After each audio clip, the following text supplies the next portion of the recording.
3 jours intenses, on va les passer ensemble. C'est le Fruita Logistica. Je suis à Berlin et pour vous qui n'avez pas pu faire le déplacement, je vais tout vous montrer parce que c'est un rendez-vous annuel à ne pas manquer.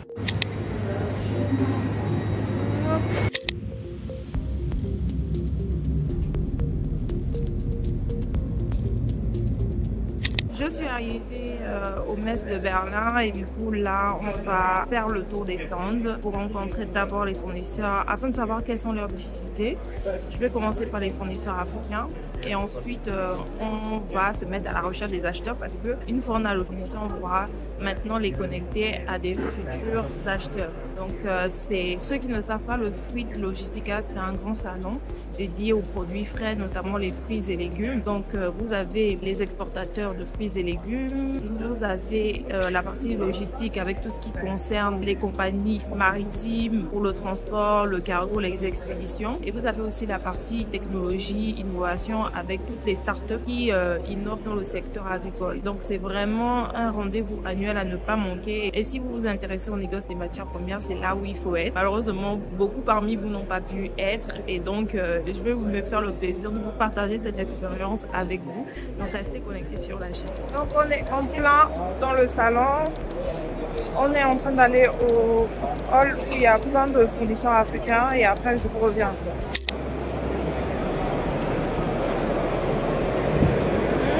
C'est sympa.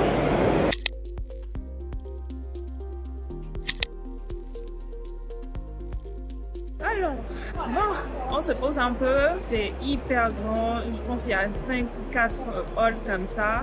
J'ai un peu fait le tour, mais je vous assure c'est tellement grand que je pense que je n'aurai pas le temps de faire le tour de tous ces fournisseurs là. Donc c'est vraiment très intéressant. J'ai déjà pu repérer 2 fournisseurs. Alors un fournisseur pour de la noix de coco et un autre pour les herbes fraîches. Vous savez, tout ce qui est basilic, coriandre, persil du Kenya. Donc, franchement très belle expérience. Et puis, là je me suis un peu posée parce que c'est très épuisant de marcher, de parler, de discuter, mais c'est très enrichissant comme expérience humaine.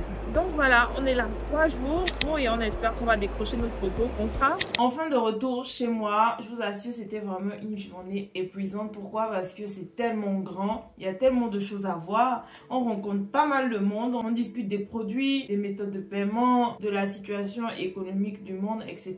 Non mais franchement, je vous assure, si vous vous intéressez à l'import-export des denrées alimentaires, je vous assure, faites au moins le Fruit Logistica une fois dans votre vie professionnelle. Alors, comment donc ça s'est passé? Rencontre des fournisseurs, rencontre aussi de potentiels acheteurs. Franchement, ça change tout de sourire et d'avoir la bonne humeur. Si vous voulez faire ce métier, il faut que vous mettiez dans votre esprit que c'est un métier de contact. Donc, il va falloir apprendre à aller vers les gens, à les aborder, à présenter vos services, vos produits. Et surtout, il faut aussi comprendre que c'est un métier de terrain. C'est pas en restant chez vous ou en envoyant des emails ou des WhatsApp uniquement que vous allez pouvoir performer dans vos objectifs. Donc ça, c'est déjà le conseil que je vous donne. Maintenant, par rapport à la journée, j'ai vu aussi qu'il y a vraiment beaucoup de choses qui se font en Afrique. On avait les stands de la Côte d'Ivoire, du Mali, du Sénégal. Il y avait beaucoup de stands des pays de l'Afrique anglophone, à savoir le Kenya. Beaucoup de stands du Kenya. La majorité des exportateurs étaient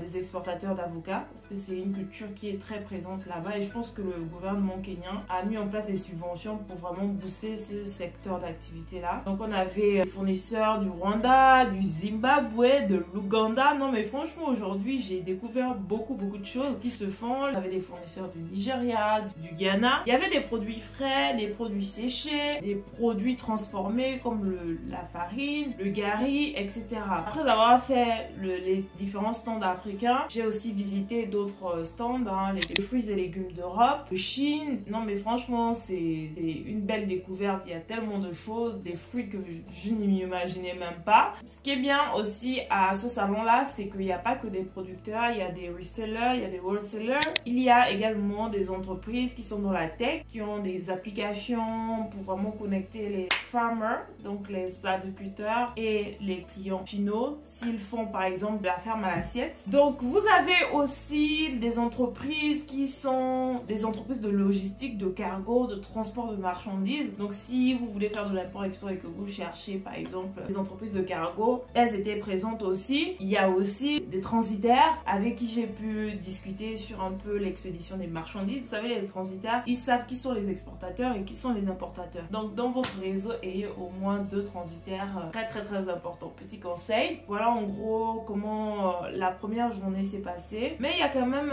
quelque chose qui m'a interpellée. En visitant un stand, j'ai vu une entreprise et je me suis dit, mais tiens, je vois Inde, Ouganda, Ghana et tout. C'est quoi ce genre d'entreprise? Donc je m'approche et je parle avec le responsable. Et du coup, je lui ai dit, mais en fait, de quoi s'agit-il? Donc il m'explique en fait que c'est une entreprise qui est gérée par les Indiens du côté de l'Angleterre, de London, et ils font de l'importation des produits africains. Jusque-là, ça ne m'étonne pas autant vu qu'en France, on sait que les produits exotiques et tout ça sont gérés, sont vendus en grande majorité par les Chinois, les Vietnamiens et les Pakistanais. Mais après, je dis, ok, mais pourquoi je vois Ouganda, Zimbabwe, Ghana, Nigeria? Donc, il m'explique maintenant pour me dire que, hormis le fait d'importer eux-mêmes, ils ont des ramifications dans chacun de ces pays-là. Et donc, quand ils ont des clients, par exemple, qui sont en Pologne, qui sont en France, ils vont pas nécessairement exporter depuis l'Angleterre. Parfois, ça revient moins cher d'exporter directement, par exemple, du Kenya vers la Pologne, vers la France, etc.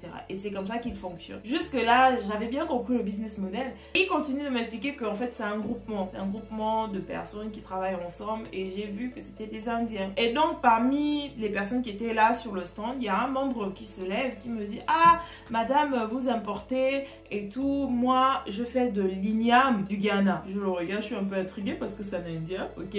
Il me dit, oui, on fait même du gari, on fait du foufou, etc. Il m'a montré les produits très bien emballés, franchement, de très bonne qualité. Et là, vraiment, ça m'a interpellée. Je me suis dit, waouh, mais franchement, on dort. Nous, les Africains, surtout l'Afrique francophone, on dort. À part quelques pays qui essayent vraiment de se démarquer. Mais je vous assure que quand il m'a dit ça, ça m'a fait un pincement au cœur. Je me suis dit, mais c'est pas possible. Attendez, les Indiens, ils mangent pas le gari, ils mangent pas la farine de manioc, ils mangent pas l'igname dans leur alimentation, ils ne consomment pas ça. Mais ce sont eux qui font le négoce de ces produits-là. Vous vous en rendez compte? Ce sont eux qui ont les finances pour acheter ces produits et les revendre. Attention, hein, je suis pas contre le fait que dans le négoce, on peut ne pas être originaire d'un pays et pouvoir vendre ces produits-là. Au contraire. Et ce qui m'interpelle, c'est que nous sommes très généralement absents. Et ça, c'est dommage. Aujourd'hui, par exemple, je peux me lancer dans le négoce du sucre, travailler avec un fournisseur brésilien, acheter pour revendre. Bien que ça soit pas un produit qui soit fabriqué dans mon pays d'origine, c'est pas ça le problème. La problématique, c'est que en termes de proportion, nous-mêmes les Africains, nous ne vendons pas sur les marchés internationaux les produits que nous plantons et que nous consommons. C'est ce qui est dommage. Et ce qui se passe, c'est que nous sommes toujours en train de chercher des grossistes, des partenaires avec qui travailler en Europe. Pourquoi toujours travailler avec les autres si nous-mêmes on peut se porter comme alternative? Dans le cas d'espèces que je vous ai présenté, les exportateurs indiens travaillent ensemble en réseau. Ça veut dire que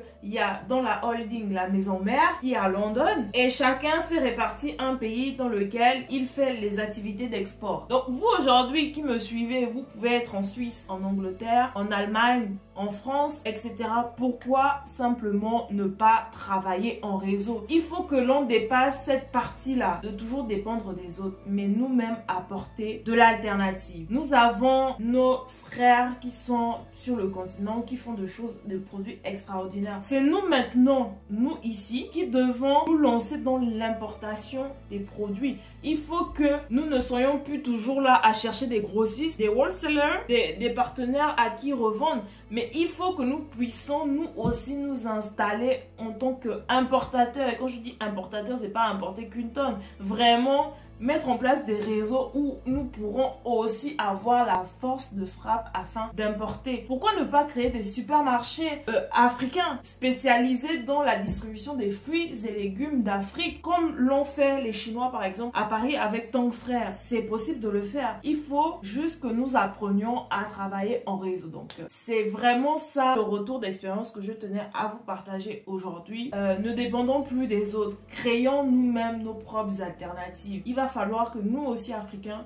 nous puissions être parmi les grosses entreprises que l'on retrouve en Europe et qui sont spécialisées dans l'import-export. Nous ne pourrons pas le faire individuellement parce que nous n'avons pas assez de sous. Mettons-nous ensemble et travaillons en réseau. Restez connectés sur la chaîne parce que je vais vous partager les 2 prochaines journées du Fruita Logistica. Il y a des interviews que j'ai fait également que je partagerai sur la page parce que j'ai rencontré pas mal de personnes. Donc vous allez voir, ce sera très enrichissant et je vous dis à très bientôt pour une prochaine vidéo.